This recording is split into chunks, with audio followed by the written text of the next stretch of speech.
Welcome to episode 187 of the CUInsight Experience. I'm Randy Smith, one of the co-founders of CUInsight.com, and this show is all about taking a deep dive with the leaders of the credit union movement that make it so great. This episode is brought to you by Motivosity. Motivosity is all about building amazing company cultures that help people be happier at work through building recognition, connection, and community within your credit union. Your employees are more engaged, and in turn, your members are too. Check out Motivosity, Motivosity.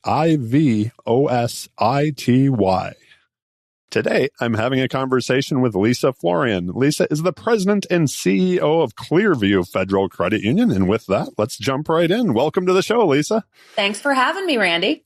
I have been looking forward to this conversation, and I'm glad we were able to get it in after the holiday weekend. So for those who don't know you, how about a little bit of background? Where did your career start, and how did that lead to where you are today in credit unions? Well, actually, I started in a management training program. It was actually a management development training program at National City Bank, which has since been purchased by PNC Bank here in the Pittsburgh area. And that program was actually the most awesome and foundational training that I have had throughout my career, because it really helped me understand the business of financial services. And I was required to learn the ins and outs of each department in the bank. And from that program, actually, upon graduation, I ended up as a branch manager in the bank. It was between that and actually working in commercial lending, believe it or not. I don't think I've ever told anyone that. So that kind of took me into the financial services sector, and it took off from there. I think I had some friends who went through that program in Michigan. I remember the old Nat City branches when I lived there. Yep. Let's talk a little bit about credit unions. And I always like to start with the challenges, and then we can have some fun with the stuff that we're excited about. But when you look at credit unions, whether it's, in your market, at your credit union, or even nationally, what are some of the biggest challenges that you see we're all facing currently? Well, Randy, I'll tell you, there's a lot of things that are keeping me up at night. There's no shortage of that going around here, especially with the increasing regulatory burdens, just kind of the shrinking sources of revenue, margins being squeezed by a number of things in the economy, and the rising costs associated with fraud. Yeah. Chuck Fagan from PSCU, well, they've got a new name now. I should have remembered that. But he was on about a year ago, and I remember him saying about fraud. He's like, it's the one budget item that I never say no to, right? It Just is because a budget buster, I will tell you that. Yeah, right. So I hear you. No rest for the weary. Let's flip that to the other side. What has you most excited that you and your team are working on at Clearview? And I guess what has you most excited about, the credit union movement nationally? Well, it's been a whirlwind here, in the last year. I assumed my new role April 1st of last year, and we are really in a significant growth state right now. We've opened up a couple of new financial centers. We call our branches financial centers, and we opened up a couple this past year. We have a merger that's bringing us 2 additional branches that's going to be finalized here July 1. In addition to that, we're opening up 2 more financial centers this year. So as our chief information officer once said to me, he's like, we're increasing our branch network by 33%. Just within the last 12 months. It's really a big to-do, specifically in the Pittsburgh area, where there have been a number of larger financial institutions in the banking sector that they've been closing branches. Granted, they have hundreds of them, but we are opening some new ones, reimagining what we're offering, and it's pretty exciting time for sure. So we're having a lot of proactive and strategic discussions on kind of what neighborhood will be next. I'd love to dig in a little bit about that strategic process of opening new financial centers. A few years back, it seemed like the conversation was that branches are dead, right? And I don't think you're alone where it's like you're increasing the footprint out there. When you and your team looked at it, probably, I'm assuming even from the board level during strategic planning, what was the motivation, I guess, to say, you know what, we need to increase our footprint by 33% in the communities that you serve? Maybe people aren't using the financial centers the way they used to. With the traditional teller line and folks coming in, every payday to cash a check. folks want to know that you are available, that you are an option, and that you are in their neighborhood and in their community. Oftentimes, sometimes branches serve as almost like a billboard. Granted, it would be a very expensive one. You do want expensive billboard, right? Don't get me wrong. But when I say we've reimagined, we make sure that, as soon as you walk into our newer financial centers, we have video teller machines as soon as you walk in. So we have an employee who's there kind of serving as a concierge if you want to perform a transaction. But we're there to have those helpful and consultative conversations with you. So it's just a change, kind of a flip, but our footprints, the branch footprint itself has actually been scaled a bit smaller as well. Okay. So yeah. we you don't need the long teller line and everything. We have not built a 2-story brick and mortar yet. I say yet because it depends on the needs for the area, but we have not done that. Recently, we've kind of been opening them up in various destination areas, retail areas. Okay. What about nationally? What has you excited for credit unions there? Well, it excites me that, as a movement, we keep on growing.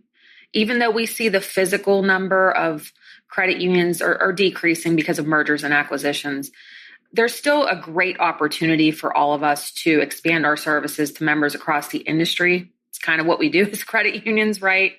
And just being able to, see the momentum and the good that we're doing in the various communities which we serve. And I attended a governmental affairs conference this past year, which was actually my first one.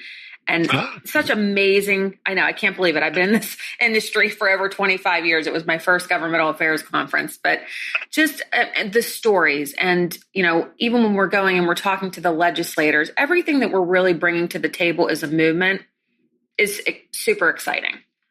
Yeah. Now you'll have to come back every year to the family reunion, right? So I feel like that's what GAC is. So you mentioned you became the CEO. Was it April 1st of last year? So you're about a year in, a little over a year in now. Yeah. I love asking this question of newer CEOs who've kind of, had some time to digest it. For the person out there who's listening who maybe would like to be a CEO someday, maybe they're in that process. Is there anything still top of mind that those tips or hacks that you would have for them? Oh my goodness. Boy, that's a loaded question, isn't it? I'll tell you. Tips or hacks for becoming a CEO. I have to tell you that my journey has taken me through stepping outside of my comfort zone throughout my career. And that's really what I've done. If there was an area that I was not familiar with or didn't work, and I didn't shy away from kind of raising my hand and saying, let me take a stab at that. Let me see how that works. And just kind of asking a lot of questions. And even when you're in this role, you build your network of folks. You've built that along the way, and they're such valuable resources. I'm happy to share whatever information that I have with others. And I want them to, continue to share it with me. So I really think that, you have to have a very global perspective. You may have one area or unit of discipline that you gravitate towards. But when you're in this role, even if you have a chief strategy officer, you're the chief strategy officer as well as the CEO. And you definitely have to make sure that, you have that full view. So, just keep on learning. That's what I do. Was there any, I guess the question would be surprises, like when you became a CEO for the first time? I know maybe this is a thing of age, but as more friends have become CEOs, sometimes it was like, I went to board meetings, but I really didn't know the board relationship. As the SVP, it was like the CEO kind of shielded me. I was an SVP. I will tell you that there's no manual for this job, and nothing right. can fully prepare you for it. And even though I definitely served in a second in command type capacity for my former CEO, who is a very good friend of mine, there were a number of things that after the fact I said, I can't believe you didn't tell me this. And, he's like, Lisa, I couldn't. So when you're in this role, no matter who you have by your side, who's your trusted confidant and your person that you lean on, there are still things that are just the job of the CEO, and you cannot share that with anyone. So that's probably my biggest surprise. That's good stuff there. I'd like to talk about, you mentioned the network that you have, and I'd kind of like to talk about that and maybe mentors that have helped you along the way in your career. And I guess now that you're in that role, how are you giving back to that next generation? Well, I'll start first with my network, if I may. Even though I started my career at a bank, shortly after that, I started working for what is now Cross-State Credit Union Association. And so at the time, I probably had 250 credit unions that were my clients as an account executive. So I had gotten to know a lot of folks, not only in Western Pennsylvania, but really throughout the state. And even to this day, I can pick up the phone and I can call them anytime. And now they're calling me as well. Right. Things do change. And it's such an awesome opportunity and a great resource. So that's kind of, again, I do have my close knit, just like my mother always said, on one hand, Lisa, you'll have your best friends and, right. and you'll still have fingers left over after you're done counting them. That might still be true, but I still certainly have a lot of good contacts. For That's sure. That's fantastic. Yeah. Did you have formal mentors as you were coming up, or? Whether they knew it or not, they were my mentors. Right? So yep. There were, quite honestly, and I would be shocked if other people didn't say this as well. Whenever you are coming up through the ranks in any position, there's always going to be a lot of things that you learn of what not to do. Absolutely. And takeaways just as valuable as, those little gleans and those little gems that you want to hold on to. So a lot of my management style was actually structured early in my career based on, I am never going to do what you do. I'm just going to be completely honest. I'm like, I cannot believe that. So, but I am one of, I want to help people grow and have open conversations. I want to hear your perspective, whether we agree or not. I still want to know what you're thinking, and just kind of trying to step back for a moment and look through various lenses. No one's perfect. Folks aren't always right, but you have to kind of have that attitude and mindset if you want to be a good mentor yourself, because you have to provide folks, their understanding and position of various paths that are available, what they can take to get there. And for goodness sakes, make sure that you're not standing in someone's way. I think that it's the utmost of flattery whenever you are working with someone, then all of a sudden they're working alongside you, or maybe someday you are working, I'm using air quotes here, I know you can't see me, for them, because I always say that I work with folks. But let's be honest, sometimes there is a hierarchy. So it's just important to ask. What I do with my team is I ask them where they aspire to be and how can I help them along their career path and journey. Yeah, that's fantastic. This was a question that I've added maybe about a year and a half ago, but I still absolutely love it. And it was a question I heard on another podcast where they were asking Warren Buffett what the greatest investment he'd made in his career when he looks back, and his example was Dale Carnegie courses. Is there an investment that you think back that when you look at your career, you'd say, oh, I wouldn't be here without doing that or going through that? Honestly, and I did not know it at the time, and these are conversations that I'm trying to have with my 16-year-old and my 19-year-old. They're not going to listen. Maybe when they're older, they'll see the value in the investment of education. And I didn't realize it at the time, but when I was going through that management development program at National City, I also was taking graduate courses at night. And I put myself through school while I was working at the bank. And, I was kind of, maybe I want to go and get my master's degree. I wasn't really, sure, but I am so glad that I did. So glad, because I found the curriculum to be quite different in a graduate program than I did in my undergrad, number one. And I thought that there was so much actually more value doing it while I was working, because I could apply some of the principles that I was learning. I didn't know it at the time, but now I do. But now you do when you look back. You talked about kind of talking to your team and the folks that you work with about their career paths. Like, we talk a lot about culture. So like, I like to take the step back a little bit to say, like, if you were looking at adding to your leadership team, those direct, the folks that you're working with on a day-to-day basis, what are you looking for? What are you trying to find? Are there characteristics that you look for? And on the flip side, is there something where you're like, no, you won't fit here? Actually, it's not always about the knowledge and the expertise that they have for their specific disciplines or units. That's not always necessarily what I'm looking for, because, again, I had mentioned, you need to step out of your comfort zone. It's much more than that. I am a very I try to communicate as much as I possibly can, communicate the right things. So I'm always looking for someone who can communicate, but not only that, they have to be able to collaborate. Those are two very big things with me. I want open, honest, sometimes spirited, because that's fun, conversation. And I don't want people to always agree with me. I want them to use their voice. And are they willing and able to mentor others?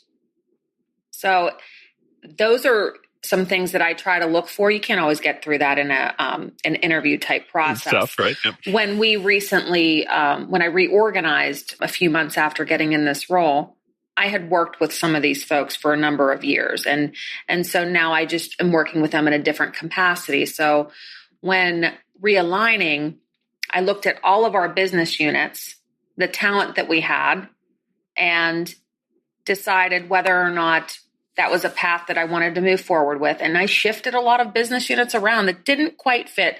There are departments that credit unions have now that maybe they didn't have 5 years ago. Absolutely. And someone at the time said, hey, I'll take that. Well, that's great, but it aligns more now with digital than it did in member experience. So we're going to move that around now.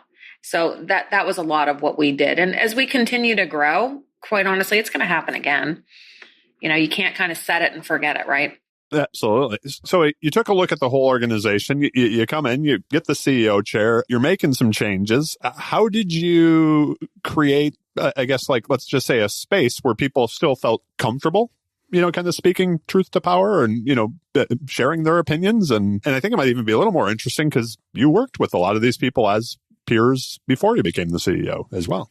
I spent time with each one of them to have a singular dialogue before we did in a group session, but I'm extremely transparent with my style, and they're aware of that. So there wasn't anything that was shocking to folks.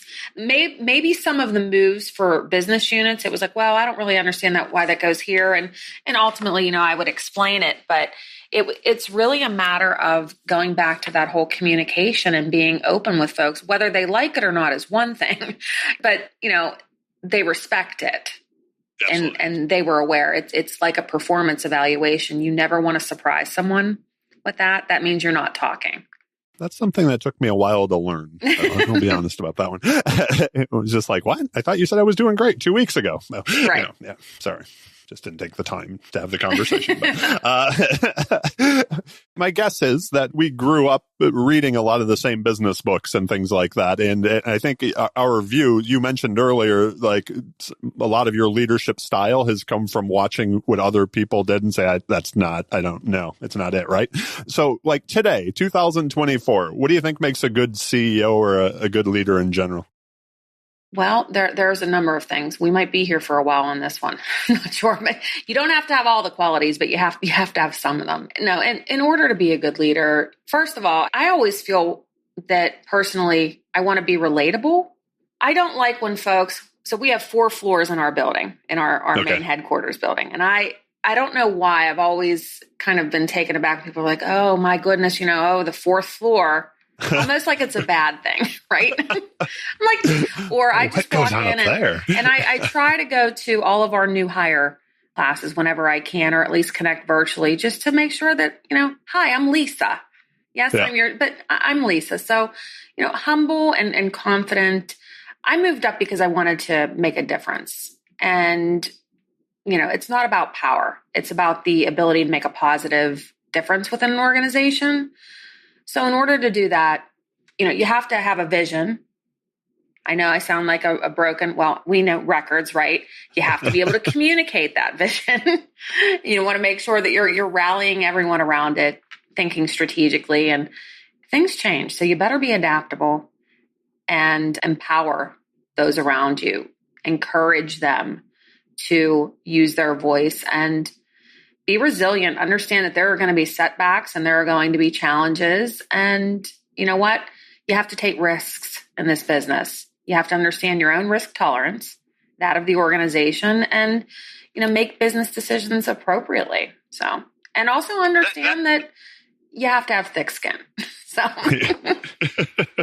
that's true also. It leads me to a question, and this was something that I know I struggled with early in my career, but and you said you have to take risks. For me, it was never taking the risk that was a problem, but sometimes when something wasn't going well, it was like going, okay, it's time to kill that project, right? Or whatever. It was like, oh no, if we just do it for one more year, it's going to work. We all have limited resources, no matter how big our institution is.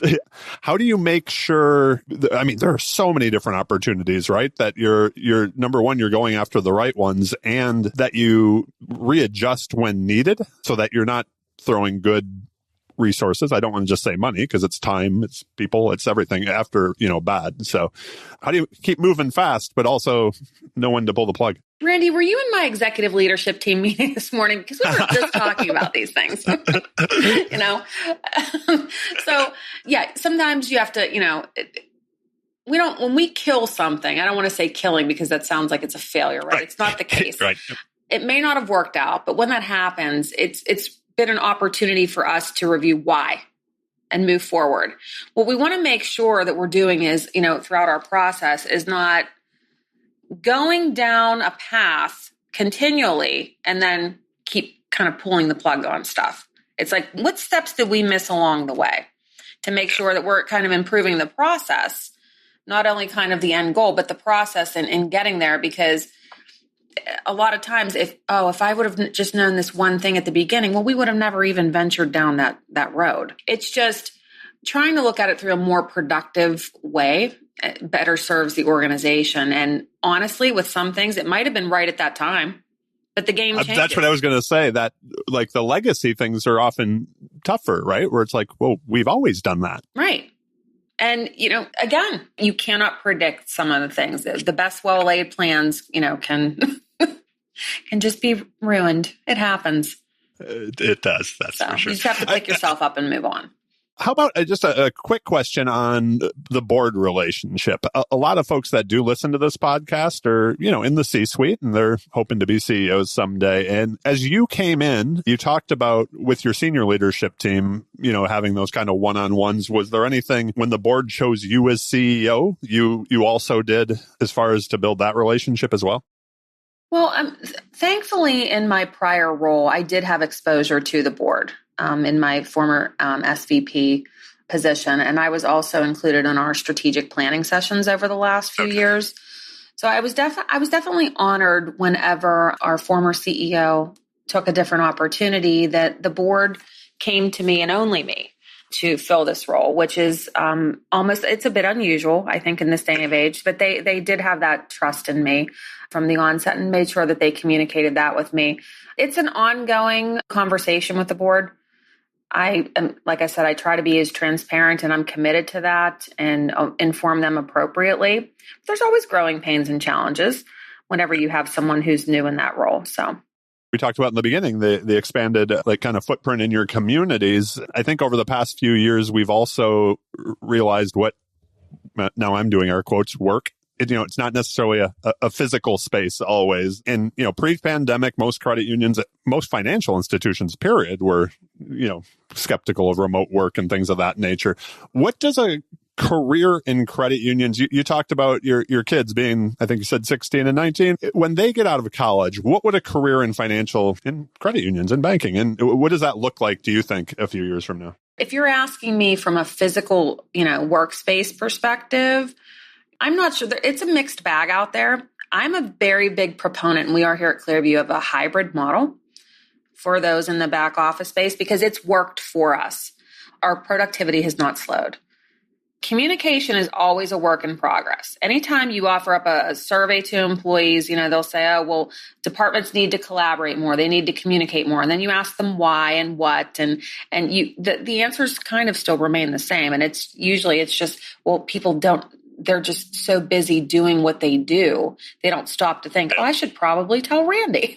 Let me tell him what's going on. But hybrid has definitely worked for us. And honestly, we here personally would have to reimagine our entire space, because our main headquarters branch before the pandemic, I think there were 2 spots available in this building. Well, guess what? We've grown significantly since then. So that would definitely be different. But, you hear some financial institutions are bringing folks back to work. Some are not. But what I've read and seen, most have become the hybrid type model, of course, except for your frontline staff. Unfortunately, they don't have that option. But, if folks look at that as a benefit, then you have to learn how to be flexible in the front office space as well. You mentioned taking advantage of opportunities along the way in your career because you wanted to make a difference. Being the CEO, it puts you in a position to be able to do that. You not only have influence over your team and everybody at Clearview, but also, obviously your members, your community. What does that mean to you, both, I guess, internally and externally, as the leader of a cooperative financial institution? Well, I'm a really big proponent of making sure that I try to inspire people to grow and to use their potential, and just inspire others to act in whatever means they possibly can. So it's not about having power over someone else. At the same time, you want to empower others. So you don't want to power over them. You want to empower them. And I enjoy getting out in the community in our region, whenever I possibly can. And I encourage others to do so as well, because it's amazing whenever you're out there and you can just see the influence that you can have in trying to create an environment where people are valued and you're contributing to the greater good of the community as well as those around you. Yeah, that's for sure. How do you get out of the mindset of that's the way we've always done it? I'm laughing. I'm laughing here because, well, again, one of the first things that I did here was realign the organization.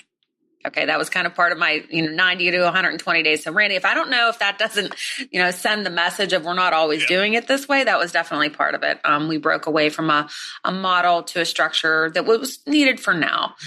But also, as an example, one of our most recent executive leadership team planning sessions, I'm a visual person. So of course we have if we're not using Mural, which are the virtual Post-its or actual physical ones that we're sticking on walls, one of them that was front and center was said, leave the past in the past. So anytime anyone was, saying, well, we used to, we would just point to the Post-it. Because we're trying to we have to remind each other still. It's a very natural thing. We have to remind each other to, things change. In a different set of eyes. Yeah. Change everything too.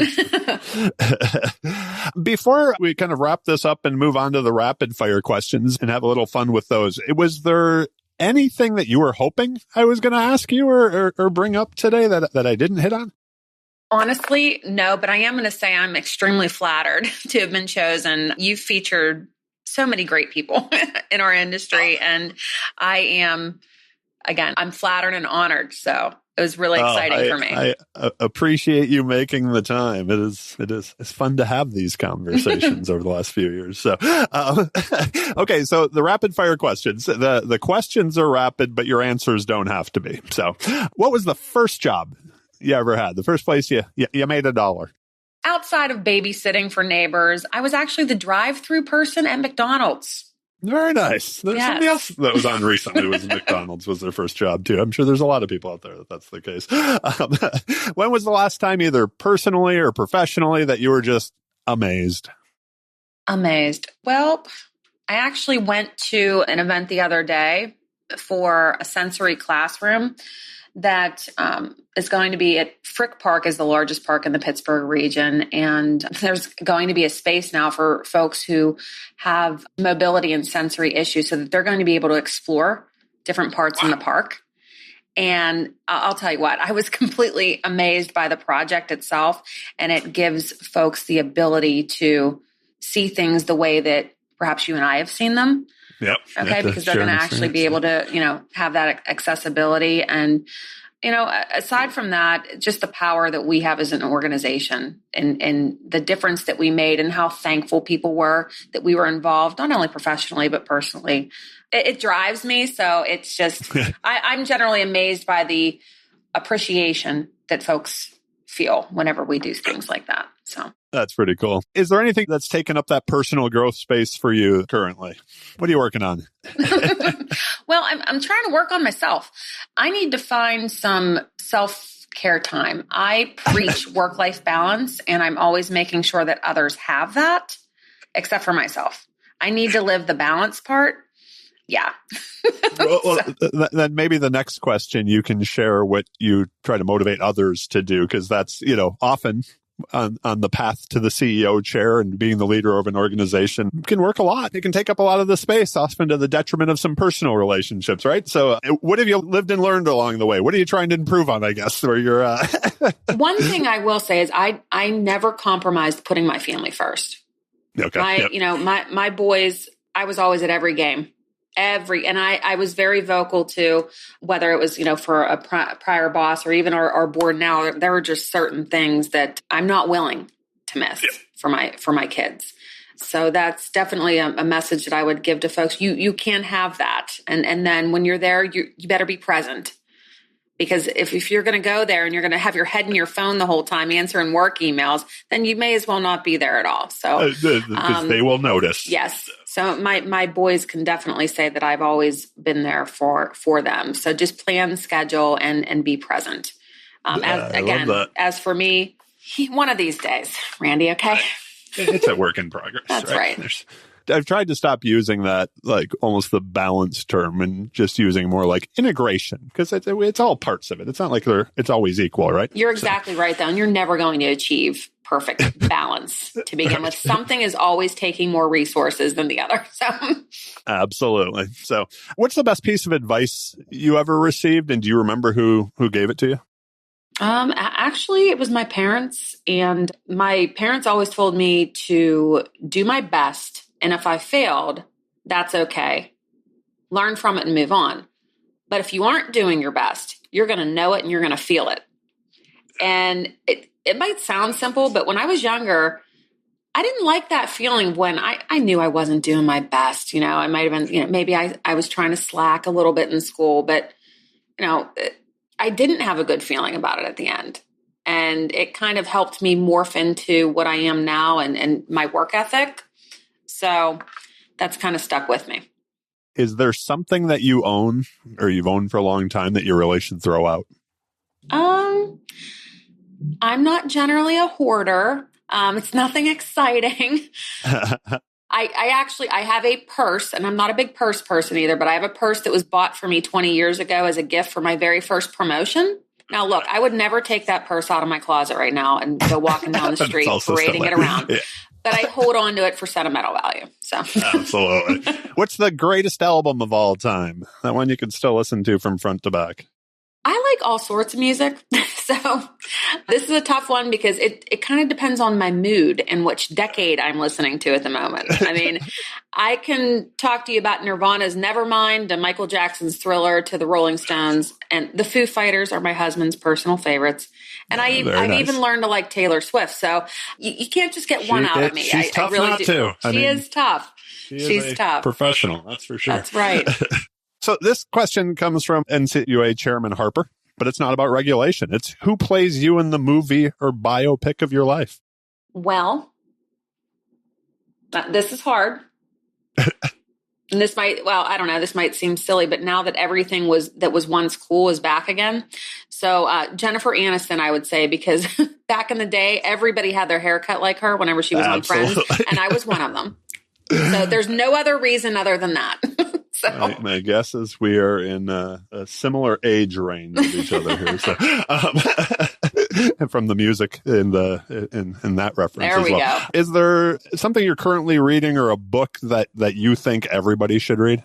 Can't say that I've had a ton of time this past year to indulge in reading for pleasure. I just started, it's called The 4-Phase Approach to Competitive Advantage. It's by Rob Cartia. He's actually new to our supervisory committee, and he's the chairman of the board of a credit union that's merging with us. And apparently this is his second book. And I secured a copy, and I figured, you know what, I'm going to read this, and I'm going to see how it is. And also, a very good friend of mine bought me What Got You Here Won't Get You There by Dr. Marshall. That book I've heard, but I've not read. Yeah. So I've heard of it. So. Mm-hmm. But I'm also a fan of Simon Sinek, Leaders Eat Last. Yeah, absolutely. Classic, for sure. When you hear the word success, who is the first person that comes to mind and why?